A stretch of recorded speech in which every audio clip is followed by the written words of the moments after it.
Anybody bring any, like a charcuterie or something? Some drinks? This is awesome. Thanks for being here. We appreciate it. This is important, and it deserves your coverage, so I really appreciate y'all being here. Opening statement. Just really, really proud of our toughness and, all the words associated with toughness, because it wasn't pretty. It wasn't our best performance, and you have to give so much of that credit to Auburn. We knew that it was going to be a very intense matchup. It was going to be really physical, and I don't think we could have guessed how physical, but definitely just big plays that required a lot of guts. Which capped off with Amari stepping in there and taking that huge charge at the end, because we didn't guard dribble penetration very well all day long. So that was a huge adjustment for her, and I know she did it for her team, but that's what it's going to take.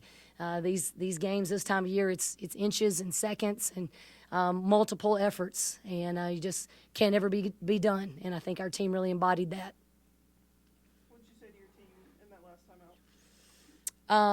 The last one.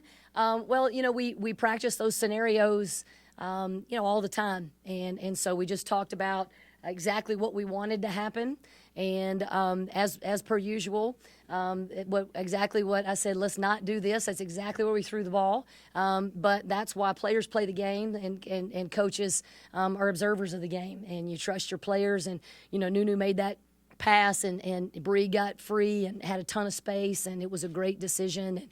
And just really proud of Nunu's maturity, because she was throwing the ball all over the place in the first half, and then just played a really tight, clean game, hit big shots down the stretch, and only had one turnover in the second half. So just a lot of things to be proud for, a lot of things to feel good about as we put our head on the pillow tonight, and then get up tomorrow morning and start preparing for our next opponent.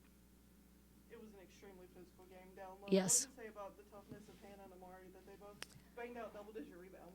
Yeah, Hannah and Amari are tough. If you're not sure, if you're a young player, if you're new to basketball, if you aren't familiar with college basketball, men's or women's, and someone throws around the word toughness and you're not exactly sure what that means, go watch highlights of Amari and Hannah, because they are tough. They're veterans. They lead. They do whatever the moment needs, whether it's hit a big shot, hit a big free throw, or as you're alluding to, go and getting those huge rebounds. And so they made big plays for us today. You took Ruby out, I think maybe with a minute to go, but you put her right back in there on that last possession. What does it say about her maturity as a freshman that she's in there in those big moments? Well, Ruby's a playmaker, and I think when you get to March 20th and you've started every game and you've been through all the ups and downs and the different things that Ruby has experienced, the label of freshman doesn't fit quite as well anymore. And so we have a great deal of trust with her. The only reason why we took her out is because we wanted to have as big of a back line as we could to make sure we did secure rebounds and were a little bit more difficult to shoot over. But she was tremendous, especially in the first half, getting us out of the gates. But she prepared to play that way. She practiced really, really well the past couple of days and prepared for what those looks were going to be and the physicality associated with them. And, I just thought she did a great job stepping up. After the win last week, you talked about building wins in the postseason if you want to get the program to where it wants to be. What was your message to the girls in the locker room tonight? We're playing in the Sweet 16. We're playing in the Sweet 16. You don't get many opportunities to do that and do that right, because if you don't do it right, you're not going to be there. And so, this is huge growth, a huge step forward for us. I think it's huge for our fan base, who really, really, really showed up for us today. I'm so proud, to be a representative of Clemson. And, we sent out the bat signal.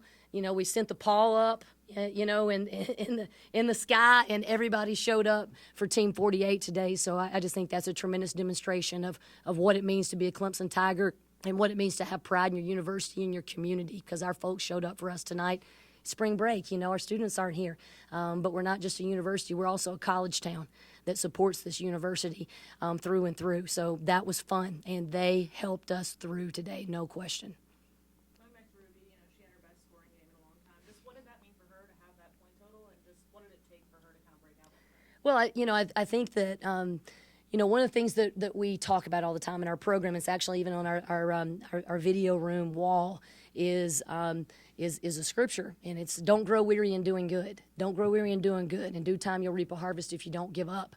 And that's what Ruby's been doing. It's just trusting the process, believing in herself. Her teammates believe in her. Her coaches believe in her. You just got to keep putting in the work.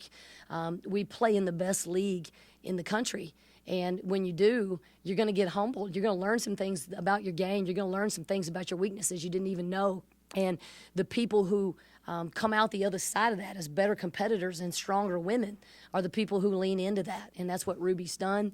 And then, like I said, you know, she's prepared really. She prepared really well the past couple of days, and that's huge for a young person's confidence. And then we talked about the physicality a lot, but were you expecting this kind of like a low-scoring slugfest kind of thing? We definitely knew, you know, that it had the potential to be this way. You know, no question. I thought they did a great job of finding the weak spots in our matchup and really attacking those, and we didn't do a very good job of adjusting to it. But yeah, the physicality and the nature of the battle in the paint, we had a pretty good idea that it was not going to be for the faint-hearted. And, you know, so just really proud of my squad of being able to come out on the other side of it. And a couple of the Auburn kids hit the floor pretty hard. So, you know, our prayers are with them. I hope that they're okay. And, you know, safe trip back. And then you've got your former team in Florida coming up. I don't know if you've done that before and kind of faced them since you've been here, but just, is that exciting for you? Or It's really exciting to be playing basketball and being one of the last 16 teams in this tournament, and the last 32 teams playing in the country. And that's what's really, really exciting. You know, another great SEC opponent. There's really very little with the matchup that has to do with me. This is about Team 48 and them getting a chance to, a couple more days to work together, improve, and to defend their home court again. Go Tigers.